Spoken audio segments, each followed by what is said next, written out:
하는 것들이 많아서 그렇습니다. 우리의 믿음은 안녕한지요. 우리의 믿음이 안녕해야겠지요. 그런데 참 안녕한 것 같은데 실제로는 안녕하지 못한 사람들이 또한 많이 있습니다. 한 사람을 무엇으로 설명할까요? 건강, 재산, 인맥, 가족, 신앙 등 많은 것들이 있을 터인데요. 그 중에 제일은 무엇보다 신앙입니다. 신앙이 없으면 우리가 가진 모든 것들은 거짓이 되고요. 신앙이 있으면 모든 것이 진리가 됩니다. 우리가 가진 모든 것이 안녕해야 하겠지만 가장 안녕해야 하는 것은 우리의 믿음입니다. 우리의 믿음은 안녕하신지요? 자신의 믿음이 참으로 안녕한지 항상 구원의 확신이 있는 사람도 자신의 믿음을 항상 점검하면서 살아야 합니다. 오늘 본문은 무기절에 대한 이야기입니다. 그런데 무기절이 중요한 것이 아니라 무기절이 무엇인지를 아는 것이 중요합니다. 무기절은 출애굽을 위해 하나님께서 행하신 놀라운 10번째 재앙과 관련됩니다. 그래서 10번째 재앙에 이 알림, 이런 재앙이 있을 것이다 라는 알림과 그리고 이제 실제로 그 재앙이 일어난 실행, 그 사이에 유월절과 무기절의 이야기가 있습니다. 유월절은 첫 유월절, 이제 그 실행이 있기 전에 유월절을 첫 유월절 시키지요. 그 유월절을 어떻게 해야 하는지. 무기절은 이때 하는 것이 아니라 나중에 이제 하게 될 겁니다. 그런데 이 안에 이것이 같은 이 사건 속에서 전해지는 것이기 때문에 이 무기절에 대한 이야기도 또 여기서 하나님께서 미리 말씀해 주시는 것입니다. 14절을 함께 읽겠습니다. 너희는 이 날을 기념하여 여호와의 절기를 삼아 영원한 규례로 대대로 지킬지니라. 이 날을 기념하여 여호와의 절기를 삼으라고 말씀하고 있습니다. 이 날은 무기절이지만 의미로적으로는 앞에 나온 유월절까지 포함합니다. 그래서 유월절과 무기절이라고 생각해도 맞을 겁니다. 어린 양의 피를 문틀에 바른 이 이스라엘의 집은 사망이 비켜가고 피가 없는 애굽의 집은 장자가 모두 사망하였지요. 이 일이 일어나기 직전 이스라엘 백성들은 가정에서 온 식구가 이제 문틀에 그 피를 바르고 문을 꽉 걸어 잠그고 안에서 앞으로 일어날 이 놀라운 일에 대해서 믿음으로 받아들이고 경외하며 함께 급히 무교 빵과 함께 식사를 하였습니다. 마치 바로 떠날 것처럼 다음날 떠나는 것이지만 바로 떠나는 그것을 믿음으로 표현하는 그 복장과 빵입니다. 이스라엘에 놀라운 일이 일어나는데요. 그래서 이제 10번째 재앙과 출애굽이 가능하게 됩니다. 그러나 사실 10번째 재앙으로 출애굽이 가능하게 된 것, 10번째 재앙에서 애굽의 모든 장자들이 다 죽었지만 이스라엘 백성들은 죽지 아니하고 동물도 사람도 그들이 출애굽한 것보다 더 중요한 것은 유월절에서 가르치고 있는 바처럼 유월절의 어린 양, 그들이 먹고 있는 피를 바르고 먹고 있는 그 유월절 어린 양의 피, 그것이 이때로부터 3,500년 후에 그 유월절 진짜 유월절의 어린 양이신 예수 그리스도께서 그 유월절 양으로 먹히기 위하여서 바로 직전에 전날에 이 어린 양을 잡는 날입니다. 그날에 십자가에 못 박히셔서 피 흘리심으로 모든 이들을 위한 어린 양이 되시고 피 흘림이 되셨지요. 그래서 10번째 재앙과 출애굽 이 모든 것의 사실 핵심은 그들의 출애굽한 것이 아니라 어린 양의 피고, 어린 양은 예수 그리스도의 피를 예표하는 것일 뿐이지요. 어린 양의 피가 효력이 전혀 없습니다. 곧 그리스도의 피입니다.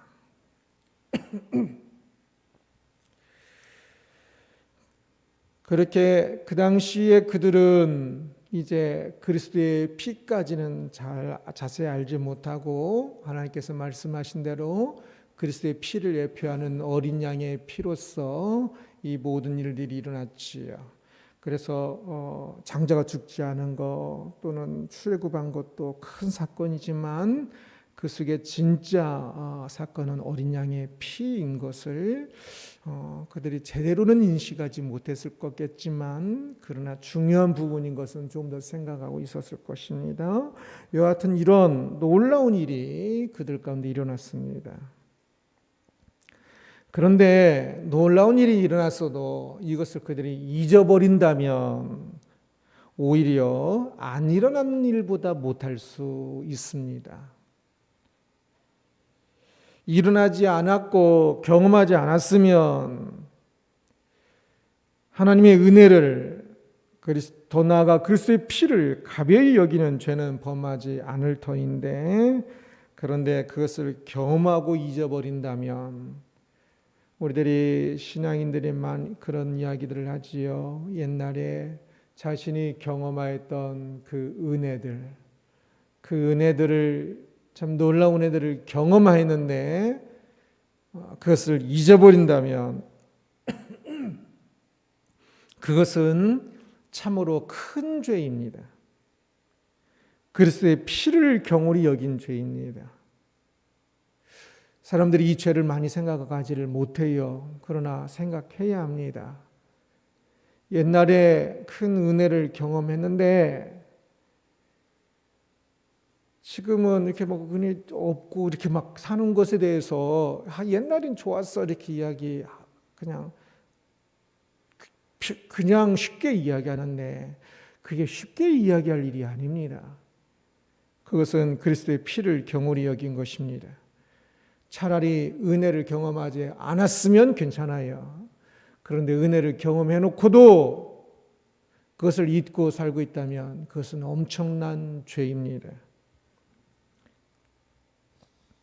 그래서 과거에 무엇을 했다라고 말하면서 오늘 아무것도 안 하는 사람들이 있는데 그것은 자랑할 일이 아니라 슬퍼할 일입니다. 과거에 잘한 모습이 자랑이 아니라 불행입니다. 그래도 옛날에 잘했으니까 옛날에 뭐 신앙처럼 아닙니다. 어떤 조금 잘했어도 그리스도의 피를 경홀히 여기는 것보다 더 큰 죄는 없습니다. 그러기에 잊지 말아야 합니다. 하나님의 은혜를 경험하였으면 잊지 말아야 합니다. 십자가의 은혜를 잊지 말아야 하고 자신의 삶 속에서 일어난 그 십자가의 은혜가 자신 속에 참 경험되어졌던 그 은혜들을 결코 잊지 말아야 합니다. 이스라엘 백성들에게 잊지 않도록 하기 위하여서 절기를 만들어 지키라 말씀하십니다. 이 사건은 한 번 일어나고 끝날 것입니다. 사람은 망각의 동물인지라 해가 거듭될수록 더 잊을 수 있습니다. 그 사건이 일어났다는 것은 변함이 없는데 사람은 자꾸만 잊어갑니다. 그 사건이 일어나는 것은 변함이 없는데 사람이 잊는다는 것은 잊고 있는 그 사람이 문제가 되는 것이겠지요. 그래서 해마다 그것을 절기로서 지켜서 다시 기억해야 합니다. 해마다 절기를 지킴으로 그것을 다시 재현하는 거지요. 그 사건이 재현될 수는 없지만 그 마음이 재현되는 것은 가능하겠지요. 사실 유월절 어린 양의 피가 담고 있는 그 십자가는 해마다 더 작아지는 것이 아니라 더 커져야 합니다. 가짜는 해가 지날수록, 시간이 지날수록 흐려질 것이요, 진짜는 해가 지날수록, 시간이 지날수록 더 진해질 것입니다. 우리 안에 있는 그 은혜는 가짜입니까? 진짜입니까? 언제 그리스도의 피를 확실하게 믿었습니까? 그때의 믿음과 감격이 지금 약해졌습니까? 더 강해졌습니까? 약해졌다고 하는 사람들이 있어요. 그 사람은 참으로 어리석고 또 어리석은 사람입니다. 첫사랑을 회복해야 한다는 것은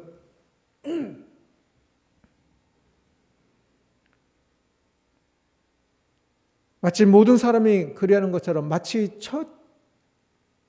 그때 감격이 다 세고 나중에 더 약해지는 것처럼 생각한다면 그것은 잘못된 것입니다.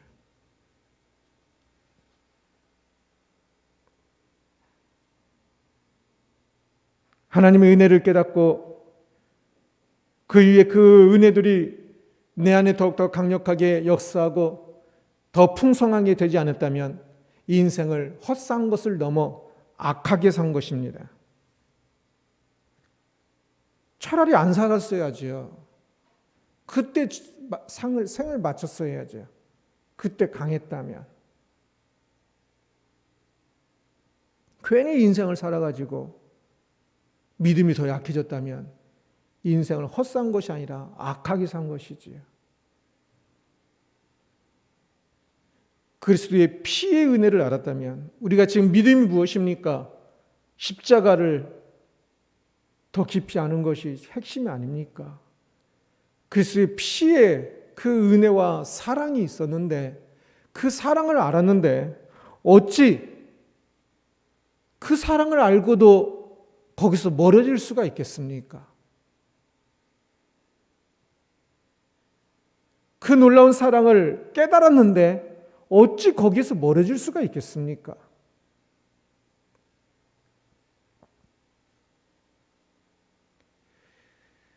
더 알아가야 할 것입니다. 더 감격스러워야 할 것입니다.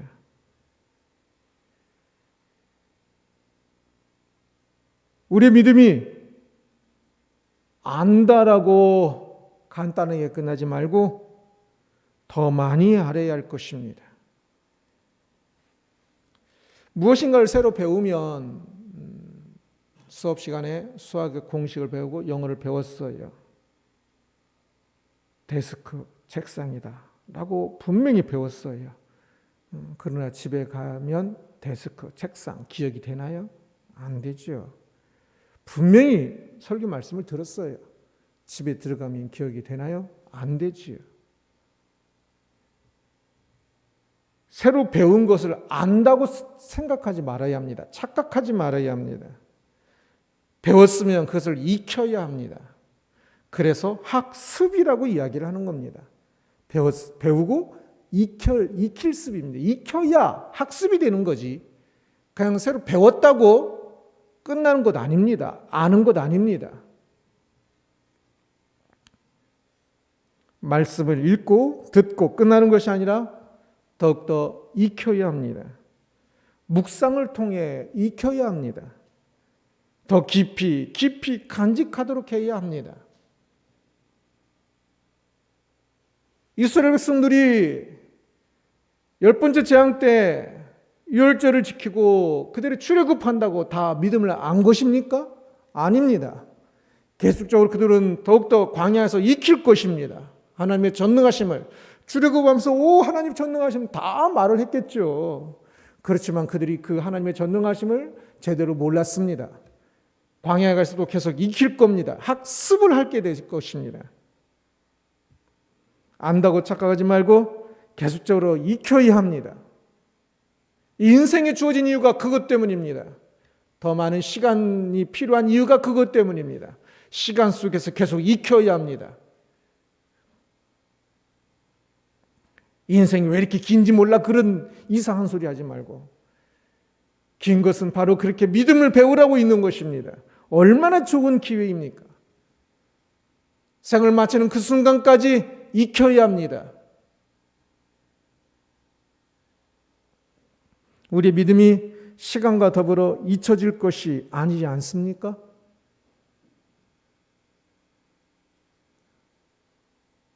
어떤 시간도 흐리게 할 수 없는 것이 십자가입니다. 어찌 십자가가 흐려질 수 있겠습니까? 오히려 시간은 우리의 믿음을 더욱 풍성하고 분명하고 풍성하게 해야 하는 것이 당연하지 않겠습니까? 그것이 진짜라면, 진짜백이라면. 그러니 안다고 생각하는 것을 더 많이 익히십시오. 학하려고 배우려고 하지도 않고 습하려고도 하지 않는 것이 아니라 더 많이 계속 배우고 더 많이 계속 익혀야 합니다. 그 은혜는 우리가 더 많이 학습해야 하는 참으로 크고 놀랍기 때문에, 우리가 알고 있는 것은 지극히 작고 적기 때문에 더욱더 많이 배우고 더 많이 익혀서 참으로 하나님의 은혜가 얼마나 크고 놀라운지를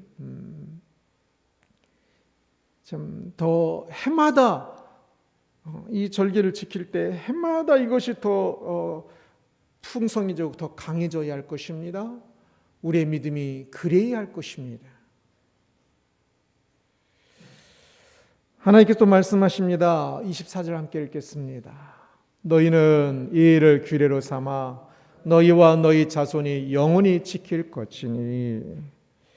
이스라엘 백성이 경험한 이 은혜는 영원한 은혜입니다. 그것을 기억하기 위해 절기로서 규례로 삼고 너희와 너희 자손이 영원히 지킬 것이니라는 이 말씀에 따라 지켜야 하는 위대한 진리입니다. 10번째 재앙 사건에 담겨있는 이 어린 양의 피의 실체는 그리스도의 피이지요.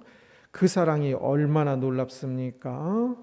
10번째 재앙을 통해 구원받은 이스라엘 백성이 두렵고 떨림으로 그때 감사했는데요. 그 피라는 단어 안에 그런 의미가 담겨 있다고 그랬지요. 그렇다면 십자가에서의 피를 알고 있는 우리는 참으로 더욱더 두렵고 떨림으로 참 하나님 앞에 서야 하지 않겠는지요.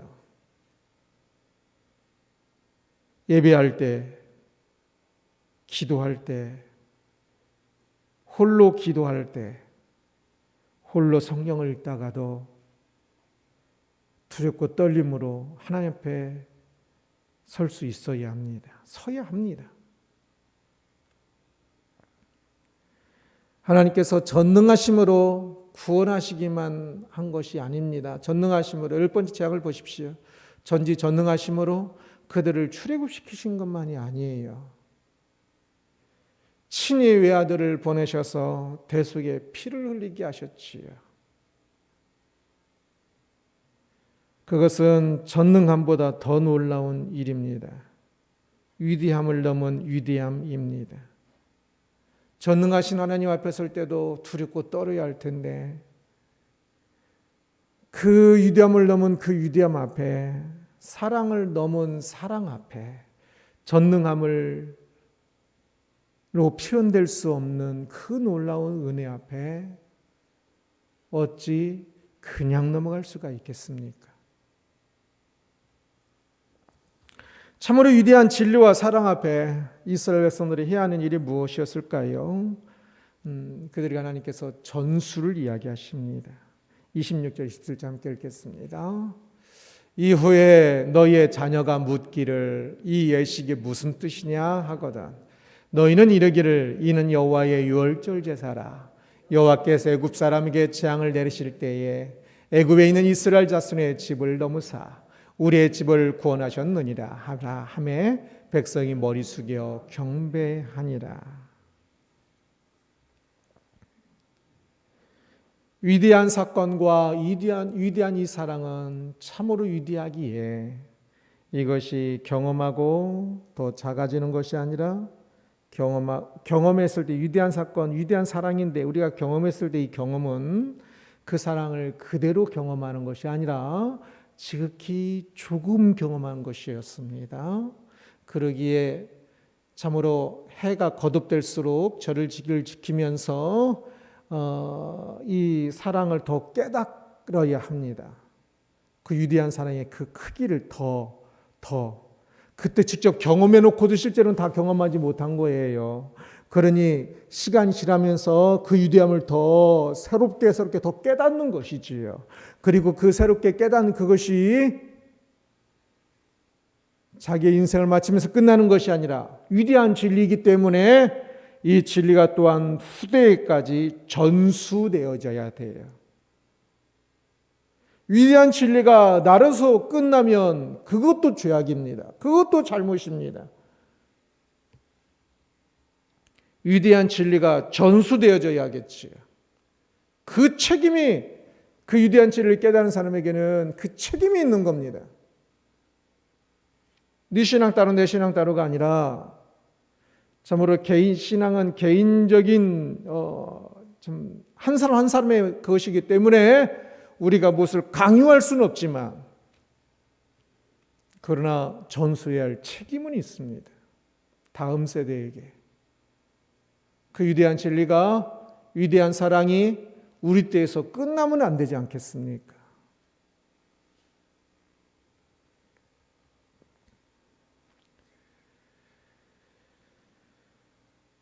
위대한 사랑을 경험한 그 사람들은 그것을 예식으로 절기로 지키게 될 것입니다. 자식은 그것을 보겠지요. 그리고 이 예식이 무슨 뜻입니까? 라고 묻거든 이라고 이야기를 하고 있는데요. 물을 것이다 라고 이야기를 하고 있지요. 이것이 필요합니다. 믿음을 경험한 사람이 믿음으로 살아가고 자녀가 그것을 보고 자식이 태어나면 믿음이 있는 게 아니에요. 믿음은 계속적으로 이제 배워가는 것이지요. 부모에겐 지금 믿음이 있어요. 그러니까 자식이 볼 때 부모의 행동이 이해가 안 가는 거지요. 그래서 그것을 묻는 거지요. 이게 뭡니까? 대체 이게 뭐길래 이렇게 중요하게 지킵니까? 이 물음이 필요합니다.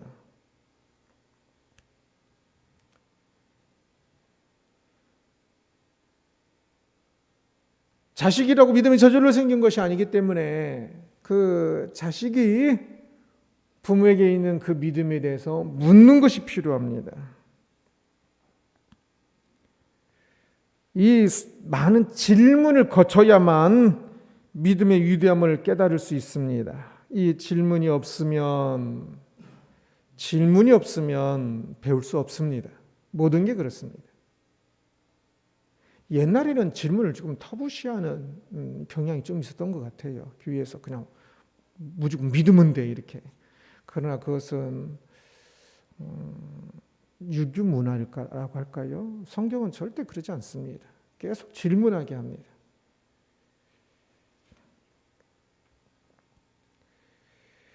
그런데 중요한 것은 질문이 그냥 되는 게 아니라는 겁니다.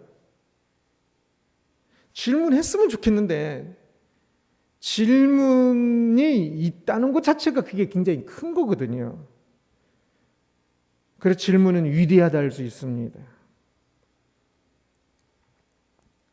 모든 지식은 질문에서 나오거든요. 그런데 아무에게나 이 질문이 생기는 것이 아닙니다. 그들이 필요를 느껴야 질문이 생기는 겁니다. 필요를 안 느끼면 질문이 안 생기겠지. 그래서 하나님에 대해서도 그렇게 이야기를 해도 질문을 안 하다가 어려움을 당하면 그때서야 질문합니다. 하나님 왜 그렇습니까?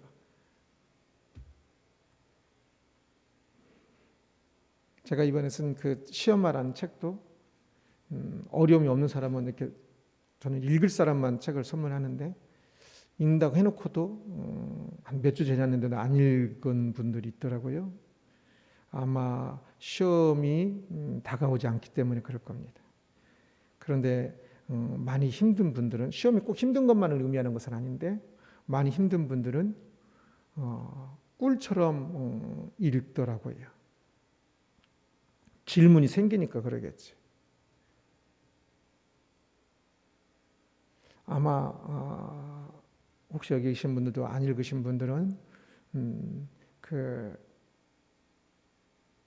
이 질문이 안 생기니까 그럴 겁니다.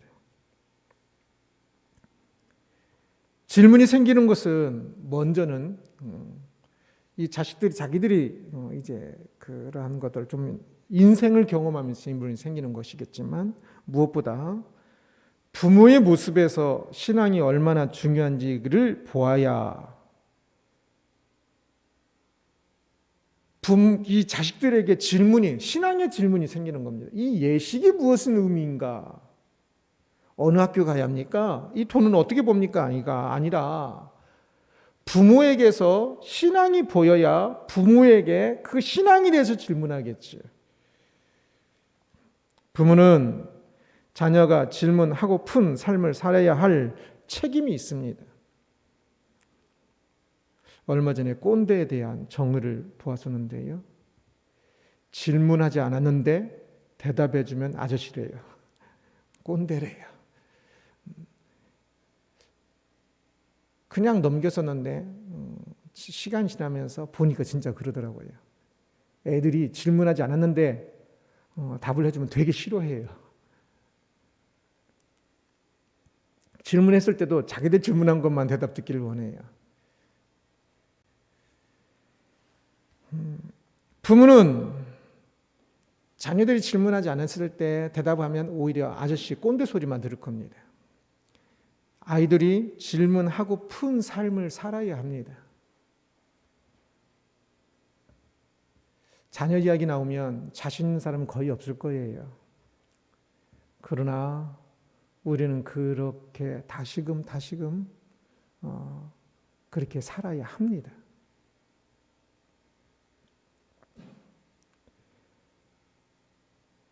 참으로 위대한 진리를 깨닫고 그 진리에 따라 살고 있으면, 그 진리를 깨달은 것이, 그 부모의 그 깨달은 거 어떻게 알아요? 자식들이. 그것이 옛날의 일이고, 그리고 그것이 믿음이 안 보이잖아요. 안 보이는 일이지만 부모가 그것을 진짜 진리로 살고 있으면 자식들의 눈에 언젠가 좀 더 자기들의 삶 속에서, 인생에서 무엇인가를 경험하게 되면 그것이 보일 것입니다. 그래서 질문하게 될 것입니다.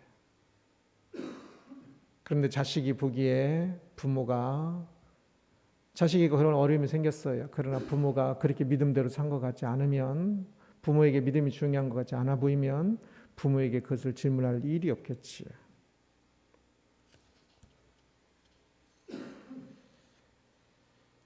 부모는 자신이 경험한 믿음이 참으로 위대한 것이라는 것을 알았으면 그렇게 살아야 할 것입니다. 그래서 자식에게 그러면 전수가 됩니다. 100%는 아니겠지만 그 자식은 그 자식의 또 믿음의 여정을 또 새로 시작하는 거지요. 그리고 또 진짜 또 어긋나는 자식도 있지요. 그러나 방향은 분명히 이것이 맞습니다. 전수되어야 한다는 거. 그 부모에게 이 위대한 진리가 진짜 그 부모가 위대한 것으로 받아들이는지 받아들이지 않는지, 곧 그 부모가 진짜 믿음인지 가짜 믿음인지는 자식이 먼저 압니다. 말하지 않아도. 가짜면 자식이 부모의 믿음에 대해서 하나도 궁금하지 않습니다. 진짜면 궁금할 때가 있겠지. 어렸을 때부터라면 더욱더 좋고요.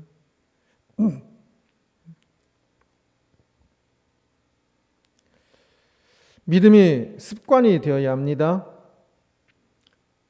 학습한 것이 이제 습관이 되어야 합니다.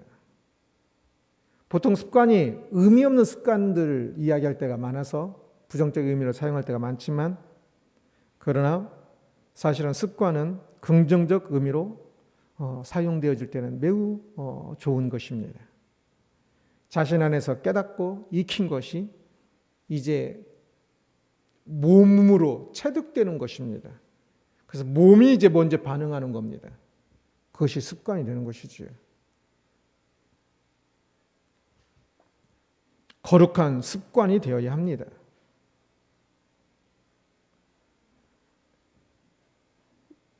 의미 없는 습관이 되지 않도록 그 습관에 날마다 에너지를 줘야겠지요.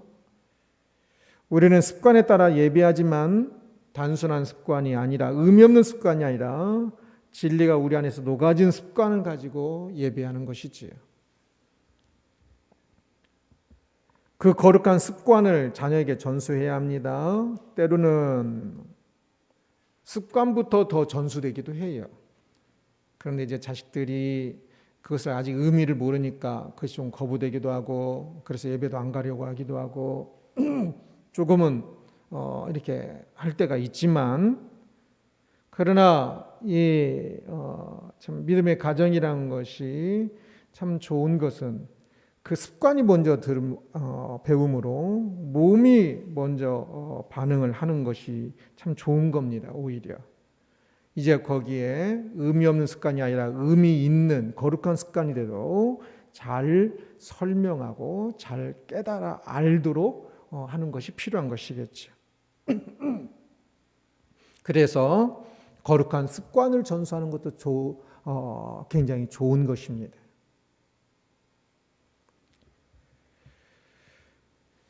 소유하라라는 제목으로 말씀을 살펴보았습니다. 이스라엘 백성이 10번째 재앙을 통해 출애굽을 이제 하게 될 것입니다. 아직 출애굽을 안 했습니다. 10번 재앙 고지와 실행 사이에 지금 이 말씀이 주어지는 거예요. 유월절 어린 양의 피와 출애굽이라는 이 놀라운 사건이 그것으로 끝난다면 아무리 위대한 사건도 의미가 없습니다. 그러게 일어나기 전에 지금 계속 강조하여 이야기하고 있는 겁니다. 이 사건이 우리의 것이 소유가 되어야 합니다. 이 사건을 소유하도록 절규로 만들어서 계속 익히라 말씀하는 것을 보았습니다. 자녀가 질문하게 만들어서 질문하고 푼 삶을 살아서, 이것이 또한 우리 안에서 이제 계속 자라갔던 이 신앙이 여기서 끝나는 것이 아니라 자녀에게도 계속 이어져서 다음 세대에게도 이어져서, 거룩한 진리니까, 너무나 위대한 진리니까 이 진리가 더욱더 풍성하게 되어야 한다는 것을 보았습니다. 위대한 믿음을 우리가 더욱더 확실하게 소유해야 하고 다음 세대에게 전수되는 것, 곧 최소한 이제 자녀에게 전수되는 것입니다. 이것을 경험하고 익히고 습관이 되어서 소유하게 되어야 할 것입니다. 참으로 우리의 자녀가 이 재산이 아니라 믿음이 가장 중요한 소유인 것을 알고 그것을 소유하게 되는 것을 꿈꾸는 부모가 되어야 하지 않겠습니까? 자녀에게 무엇인가를 전해주지 못하더라도 참 믿음의 소중함을 전해야 하겠지요. 그것은 두고두고 영원토록 중요한 일일 것입니다. 그것이 가장 위대한 소유이겠지요. 우리 안에 이 믿음이, 가장 위대한 이 소유가 우리 안에 더욱더 날마다 커가고 다음 세대까지도 잘 전수될 수 있는 참 위대한 하나님의 그 은혜가 되기를 주님의 이름으로 축원합니다. 기도하겠습니다. 오 주여,